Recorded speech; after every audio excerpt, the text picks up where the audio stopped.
At 14,000 feet, the air doesn't just get thin, it turns into a weapon. They call it the white lung, a blizzard so thick you can't see your own hand in front of your face. But as 300 sleeping tourists at the Silver Pine Resort lay dreaming, the mountain beneath them was about to wake up.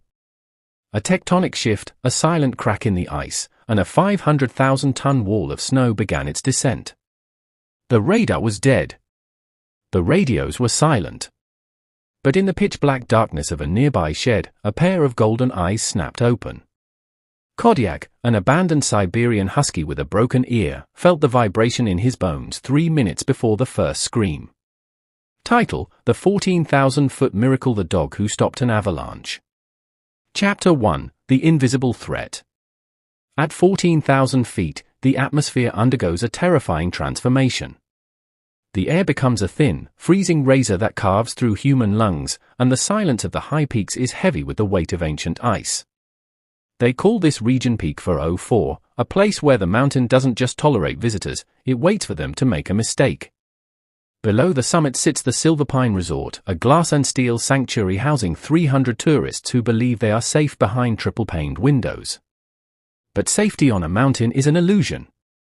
Deep within the core of the glacier, a thermal pocket had been expanding for weeks, creating a lubricated layer of slush between the granite and the snow. It was a geological slip plate, a trap set by nature that no human sensor could detect. The resort's advanced radar systems were calibrated for surface movement, but the danger wasn't on the surface. The danger was a 500,000-ton wall of ice that was currently held in place by nothing more than a few frozen pine roots. Inside the resort, the evening was filled with the clinking of wine glasses and the hum of central heating. The guests were oblivious to the fact that the very ground beneath them was tilting by fractions of a millimeter every hour. To the human eye, the mountain was a postcard of serenity, draped in a pristine white blanket. But to the ears of the wild, the mountain was screaming. The structural integrity of the peak had reached its breaking point, and the countdown to a whiteout disaster had reached its final minutes. In a small, unheated shed at the edge of the property sat Kodiak, a Siberian Husky who had been abandoned by a climbing party 2 years prior. His ears were notched from frostbite, and his coat was thick with the grit of survival. While the humans relied on satellite data, Kodiak relied on the earth. He spent his days watching the clouds and his nights listening to the groans of the ice. To the rangers, he was just a stray, but to the mountain, he was the only one who truly belonged. As the clock struck 2 a.m., the thermal pocket finally gave way. A crack, invisible and silent to the human ear, raced across the summit like a lightning bolt made of ice. The 500,000-ton slab began its slow, inevitable slide toward the valley below. Kodiak didn't need to see the snow to know it was coming. He felt a low-frequency vibration travel through the floorboards of his shed and into his marrow. His golden eyes snapped open, glowing with a primal urgency that no technology could replicate. Chapter 2: The Biological Radar. Most people believe dogs hear better than humans, but they don't realize that some breeds, like the Siberian Husky, possess a hidden sense called infrasonic reception. Their paw pads are packed with specialized nerve endings that act as seismic sensors. Kodiak could feel the vibration of the crashing ice crystals miles away, a sound so low it bypassed the ears and went straight to the heart. He stood up, his fur bristling as the air pressure around the shed began to drop sharply. The humans at the resort were still caught in a deep sleep, protected by the false security of their too-smart rooms. In the security booth, a young guard named Elias glanced at his monitors. The screen showed nothing but the swirling white static of a localized blizzard. He checked the seismic logs, but the sensors were frozen solid, stuck in a loop of green status. Elias poured another cup of coffee, unaware that the air outside was being pushed forward by the sheer force of an approaching atmospheric wave. Kodiak lunged against the door of the shed, his muscles coiled like springs. He knew he couldn't stop the mountain, but he knew the path of the flow. He understood the geography of the kill. He knew that the resort sat directly in the mouth of the canyon where the snow would compress into a wall of concrete. If he didn't wake the two-legged ones, the resort would be erased from the map before the first sunbeam hit the valley. With a desperate heave, he threw his weight against the rusted latch until it snapped. The storm outside was a white lung blizzard, a condition where the wind moves so fast it literally sucks the oxygen out of the air. Kodiak didn't hesitate. He dived into the drifts, his powerful chest acting as a snowplow. He wasn't navigating by sight, he was navigating by the scent of the disaster. The air now smelled of ozone and pulverized pine needles. Every instinct told him to run away from the mountain, to save his own life, but a strange, ancient bond held him to the resort. He reached the main courtyard just as the first atmospheric push shattered the perimeter windows. The sound was like a gunshot, but no one woke up. The wind was so loud it masked the sound of breaking glass. Kodiak sprinted toward the ranger station, the only building with a manual override for the emergency siren. His paws were bleeding from the ice crust, but he didn't slow down. He was a 60-pound animal racing against a 500,000-ton monster, and he was the only one who knew the clock was at zero. Chapter 3: The Final 60 Seconds. When Kodiak burst into the ranger station, Elias jumped back in terror. The dog looked like a demon from the snow, eyes wide, fur matted with ice, and a low, guttural growl vibrating in his chest. Elias tried to shoo him out, thinking the stray had gone rabid from the cold. But Kodiak did something that stopped Elias in his tracks. He didn't bark, he grabbed the sleeve of Elias's heavy Gore-Tex jacket and pulled him toward the window facing the summit. Elias looked out, but he saw nothing but blackness. "It's just a storm, Kodiak! Get out!" he shouted. But then, for a split second, the wind died down, and Elias heard it. It wasn't the wind. It was a sound like 1,000 freight trains derailing at once. The roaring white silence of an avalanche. The floor of the station began to tilt. The coffee cup on the desk slid off and shattered. Elias realized with a jolt of pure adrenaline that the dog wasn't attacking him, the dog was warning him. The emergency siren was located at the top of a metal gantry, a lever that had to be pulled manually because the electronic systems had been severed by the first tremors. Elias scrambled toward it, but the wind caught the door, pinning him against the wall. The pressure of the air was now so great it felt like being underwater. He couldn't reach the handle.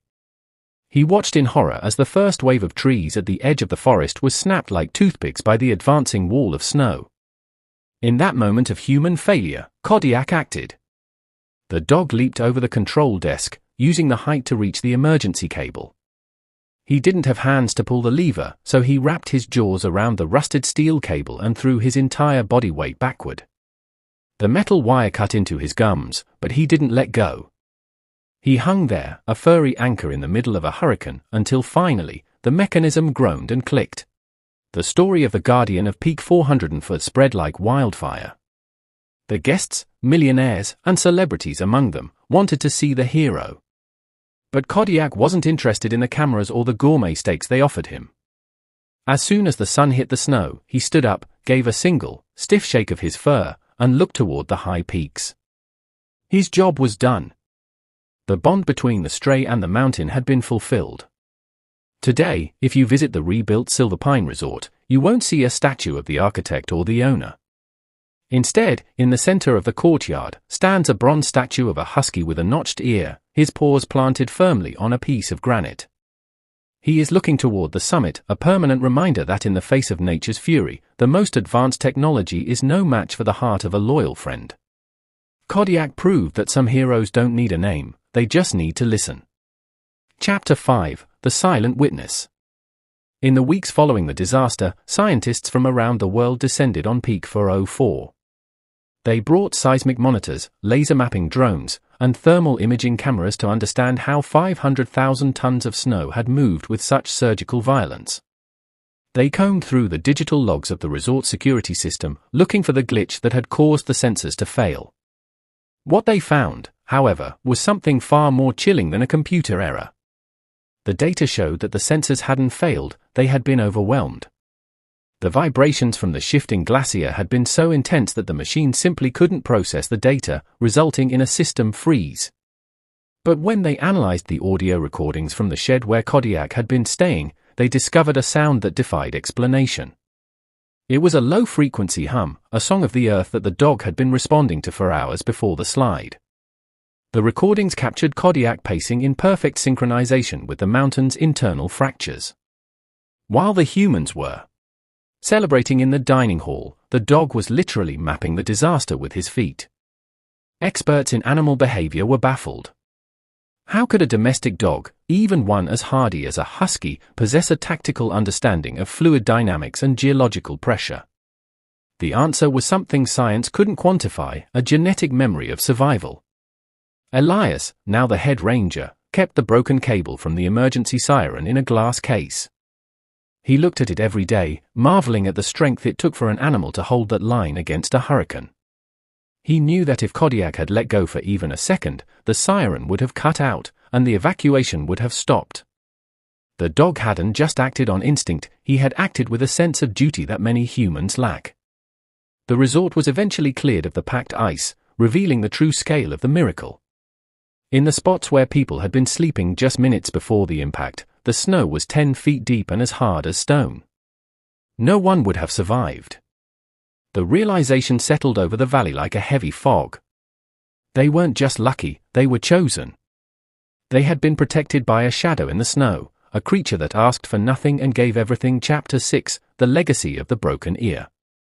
Years have passed since the night Peak Pharaoh tried to swallow the valley, but the legend of Kodiak has only grown. The husky lived out the rest of his days in the ranger station, sleeping by the fire and occasionally accompanying Elias on patrols. He never lost his habit of watching the summit, his golden eyes always scanning the horizon for the next shift in the wind. He had become a living bridge between the world of men and the world of the wild. When Kodiak eventually passed away of old age, the entire valley went into a period of unofficial mourning. But the strangest part of his story occurred exactly 1 year after his death. A group of hikers, caught in a sudden whiteout on the summit, reported seeing a large, silver-furred dog with a notched ear standing on a ridge above them. They claimed the dog let out a single, deep howl that led them through the fog to a hidden emergency shelter.